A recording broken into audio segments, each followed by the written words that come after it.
नमस्कार, मी निशिगंधा. डॉक्टर बाबासाहेब आंबेडकर म्हणजे एक प्रचंड महान व्यक्तिमत्व. ते भारतीय न्यायशास्त्रज्ञ, अर्थशास्त्रज्ञ, राजकारणी, तत्वज्ञ आणि समाजसुधारक होते, अशीच त्यांची ओळख आहे. त्यांची ही बाजू सगळ्यांना माहिती आहे. पण आज मी त्यांच्या आयुष्याचा एक वेगळाच पैलू तुमच्यासमोर मांडणार आहे, ज्याच्याविषयी फारसं बोललं जात नाही किंवा तो इतिहास तुमच्या आमच्यापासून जाणून बुजून लपवून ठेवला गेला, सांगितलंच गेला नाही. ही गोष्ट आहे बाबासाहेबांच्या पत्नीची. आता मी बाबासाहेबांची पत्नी असं म्हटलं की तुमच्या डोळ्यासमोर कोण आलं? रमाबाई आंबेडकरच ना. पण मी आज त्यांच्याविषयी बोलणार नाहीये. मी तुम्हाला आज बाबासाहेबांच्या दुसऱ्या पत्नी सविता आंबेडकर म्हणजेच पूर्वाश्रमीच्या डॉक्टर शारदा कबीर यांची ओळख करून देणार आहे. बाबासाहेबांच्या आयुष्यात त्यांच्या पहिल्या पत्नीचं तर मोलाचं योगदान आहेच आहे. त्यांच्याबद्दल बरीच माहितीही उपलब्ध आहे. शिवाय रमाबाई आंबेडकर यांना कायमच बाबासाहेबांची पत्नी म्हणून मान सन्मान मिळालाय. तो दिला गेलाय, त्यांच्या पश्चातही तो आजही दिला जातो. पण तोच मान सन्मान सविता आंबेडकर यांना द्यायला समाज कुठेतरी कमी पडला असं मला वाटतं. बाबासाहेबांच्या आयुष्याच्या उत्तरार्धात सविता यांनी त्यांना खूप मोलाची साथ दिली. पण बाबासाहेबांच्या नंतर त्यांच्या नशिबी आला तो केवळ अपमान. या व्हिडिओसाठी त्यांच्याविषयी माहिती घेत होते तेव्हाही त्यांनी बाबासाहेबांची हत्या केली, खून केला अशीच माहिती समोर आली, जी वाचून सविता आंबेडकर यांच्याविषयी अधिक उत्सुकता निर्माण झाली. सविता यांच्याविषयी जाणून घेताना बाबासाहेबांचाही एक वेगळाच पैलू आपल्यासमोर उलगडतो. काय आहे सविता आंबेडकर यांची गोष्ट हे मी तुम्हाला आजच्या व्हिडिओत सांगणार आहे, त्याच्यामुळे हा व्हिडिओ अगदी शेवटपर्यंत पाहत राहा. डॉक्टर बाबासाहेब आंबेडकरांच्या पहिल्या पत्नी रमाबाई या दोघांनी 29 वर्ष संसार केला. पण दीर्घ आजारपणानं रमाबाईंचं 1935 साली निधन झालं. त्याच्यानंतर 14 वर्षांनी बाबासाहेबांनी दुसरं लग्न केलं. या दुसऱ्या लग्नाबाबत आणि त्यांच्या दुसऱ्या पत्नीबाबत कोणालाच फारशी माहितीच नाहीये. सविता आंबेडकर म्हणजेच पूर्वाश्रमीच्या डॉक्टर शारदा कबीर. त्यांचा जन्म 27 जानेवारी 1912 रोजी सारस्वत ब्राह्मण कुटुंबात झाला होता. शारदा यांनी MBBSचं शिक्षण घेतलं होतं आणि त्या डॉक्टर झाल्या होत्या. मुंबईतल्या गिरगाव इथल्या डॉक्टर मालवणकर यांच्या क्लिनिकमध्ये त्या ज्युनियर डॉक्टर म्हणून प्रॅक्टिस करत होत्या. याच काळात बाबासाहेब डायबेटीज, संधिवात, रक्तदाब अशा आजारांनी त्रस्त होते. ते डॉक्टर मालवणकर यांच्या क्लिनिकमध्ये नियमित तपासणी करण्यासाठी जात असत. इथेच बाबासाहेब यांची शारदा यांच्याशी ओळख झाली आणि ती वाढत गेली. एके दिवशी बाबासाहेबांनी डॉक्टर शारदा यांना लग्नाबाबत थेट प्रश्नच केला. त्यावेळी त्यांचं वय होतं 56 वर्ष. या दोघात 18 वर्षांचं अंतर होतं. लग्नाबाबत बोलताना डॉक्टर बाबासाहेब आंबेडकर म्हणाले, हे पहा डॉक्टर, माझे लोक आणि माझे सहकारी मला आग्रह करत आहेत की सहचारिणी करा, परंतु मला माझ्या आवडीची, योग्यतेची अनुरूप स्त्री मिळणं फार कठीण वाटतंय. पण माझ्या लोकांसाठी मला अधिक जगायला पाहिजे. अशा वेळी काळजी घ्यायला कोणीतरी असणं आवश्यक आहे. अशा सुयोग्य स्त्रीचा शोध घेणं मी तुमच्यापासूनच सुरू करतो. शारदा यांनी अर्थातच बाबासाहेबांसोबत लग्नासाठी होकार दिला. 15 एप्रिल 1948 रोजी दिल्लीत 15-20 माणसांच्या उपस्थितीत नोंदणी पद्धतीने डॉक्टर बाबासाहेब आंबेडकर आणि शारदा कबीर यांचं लग्न पार पडलं. आणि त्या शारदा कबीरच्या आता सविता आंबेडकर झाल्या आणि पुढे समाजात त्यांना माई अशी ओळख मिळाली. सविता आंबेडकरांना फक्त 9 वर्षच बाबासाहेबांची साथ लाभली.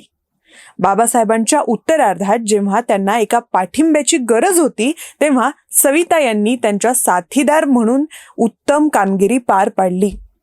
बाबासाहेबांच्या हयातीत त्यांनी एका पत्नीची सगळी कर्तव्य पार पाडली. पण त्यांच्या महापरिनिर्वाणानंतर मात्र सविता यांचा संघर्ष सुरू झाला.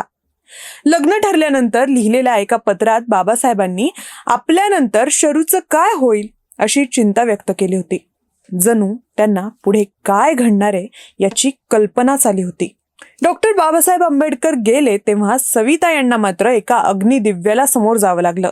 त्यांनी स्वतः त्या संघर्षाचा उल्लेख असाच केलाय. बाबासाहेबांच्या जाण्यानंतर त्यांच्यासोबत नक्की काय घडलं जाणून घेऊया.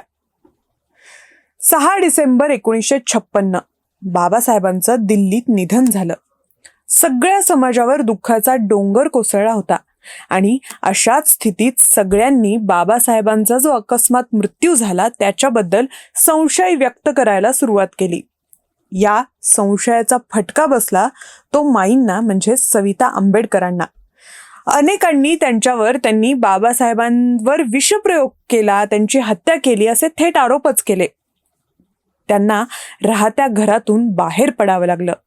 या सगळ्या प्रसंगाविषयी माईंनी त्यांच्या डॉक्टर आंबेडकरांच्या सहवासात या आत्मचरित्रात सविस्तर लिहून ठेवलंय. त्या म्हणतात, संपूर्ण समाजात माझ्या विरुद्ध वातावरण तयार व्हावं म्हणून साहेबांच्या मृत्यूबद्दल जाणून बुजून संशय निर्माण केला गेला. समाजात माझ्या विरोधात जाणीवपूर्वक विष पेरलं गेलं. तेव्हा परिस्थिती इतकी बिघडली होती की माईंना मारण्यासाठी मुंबईहून दिल्लीपर्यंत माणसं पाठवण्यात आली होती.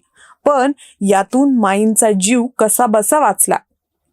या सगळ्या प्रसंगाचाही उल्लेख त्यांनी आपल्या आत्मचरित्रात केलाय.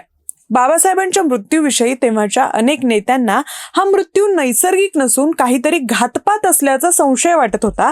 त्यांनी त्याविषयी तत्कालीन पंतप्रधान नेहरू यांच्या भेटी देखील घेतल्या होत्या. हे प्रकरण इतकं पुढे गेलं की बाबासाहेबांच्या मृत्यूनंतर चौकशीसाठी एक समिती देखील नेमण्यात आली होती. पण याच समितीने माईंना निर्दोष सिद्ध केलं आणि बाबासाहेबांचा मृत्यू हा नैसर्गिक कारणामुळेच झालेला आहे असा निष्कर्ष काढला. तरीही सविता आंबेडकरांवरची संशयाची सुई मात्र हल्ली नाही. बाबासाहेबांच्या मृत्यूनंतर त्यांना अनेक वर्ष एका भीतीखाली, दडपणाखाली जगावं लागलं. त्याच्यामुळेच त्या सार्वजनिक आयुष्यापासून देखील दूर गेल्या. अजूनही बाबासाहेबांच्या पत्नीविषयी सर्च कराल तर तुम्हाला असे अनेक व्हिडिओ, लेख सापडतील. या सगळ्यावरून आपल्यानंतर शरूचं काय होईल ही बाबासाहेबांनी व्यक्त केलेली भीती किती रास्त होती हे लक्षात येतं. बाबासाहेब गेले, पण त्यांच्या मागे त्यांच्या शरूला मात्र कायम यातना, अपमान सहन करावा लागला. त्यांच्या पहिल्या पत्नीच्या मुलांनी म्हणजेच यशवंतरावांनी देखील माई साहेबांना नाकारलं. संपत्तीसाठी हा वाद कोर्टापर्यंत गेला. तेव्हा यशवंतरावांनी माझ्या वडिलांचं दुसरं लग्न झालंच नाही आणि एकुलता एकच त्यांच्या संपत्तीचा वारस आहे असा दावा केला. त्यांनी माईंचं अस्तित्व पूर्णपणे नाकारलं होतं.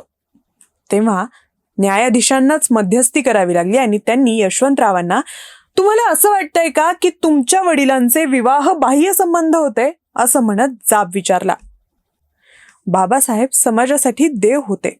ते गेले, पण त्यांच्यानंतर मात्र त्यांच्याच पत्नीला आपल्या उभ्या हयातीत किती वेदनांना, अपमानांना सामोरं जावं लागलं याची कुठलीच मोजदाद करता येणार नाही. शेवटच्या काही वर्षात बाबासाहेबांना सांभाळणाऱ्या, त्यांची काळजी घेणाऱ्या या पत्नीला त्यांच्या पश्चात मात्र नरक यातना भोगाव्या लागल्या. पूर्वाश्रमीच्या डॉक्टर शारदा कबीर, ज्या लग्नानंतर सविता आंबेडकर म्हणून ओळखल्या जाऊ लागल्या, त्यांचं नाव मात्र इतिहासात कुठेतरी हरवून गेलं. पण जेव्हाही बाबासाहेबांचा उल्लेख होईल तेव्हा सविता आंबेडकर यांचं योगदान नाकारून चालणार नाही. तुम्हाला या व्हिडिओविषयी काय वाटतं मला कमेंटमध्ये नक्की सांगा.